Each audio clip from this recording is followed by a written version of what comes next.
Mirror, mirror, reflexive pronouns on the wall. Hello learners! Today, we're diving into the fascinating world of English grammar, specifically focusing on a special kind of pronoun, the reflexive pronoun.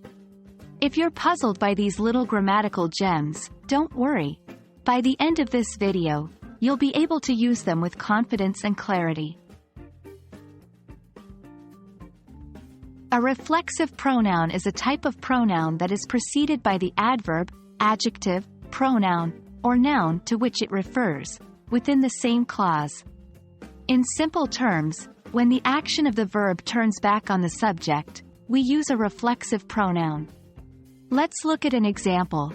I taught myself to play the guitar. The word, myself, is a reflexive pronoun that refers back to the subject of the sentence, which is I. So, what are these reflexive pronouns? Here is the complete list. Singular: myself, yourself, himself, herself, itself. Plural: ourselves, yourselves, themselves. Remember, each reflexive pronoun corresponds to a specific personal pronoun. For example, myself corresponds to I, yourself corresponds to you, and so on. Use reflexive pronouns when the subject and the object of the sentence are the same. That is, when the subject does something to itself. For instance, she looked at herself in the mirror. Here, the subject, she, and the object, herself, are the same. They can also be used for emphasis, as in, I made it myself. Here, myself is used to emphasize that I was the one who made it, no one else.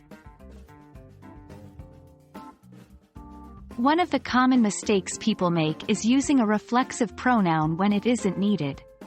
A quick tip: if removing the reflexive pronoun doesn't change the meaning of the sentence, you probably don't need it.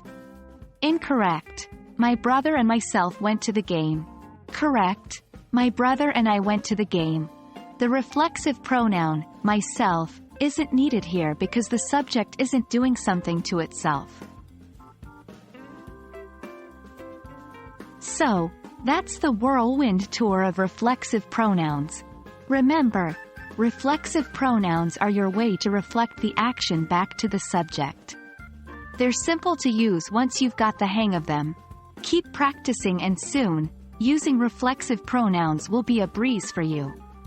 Happy learning, and until next time, keep exploring the beautiful world of English grammar.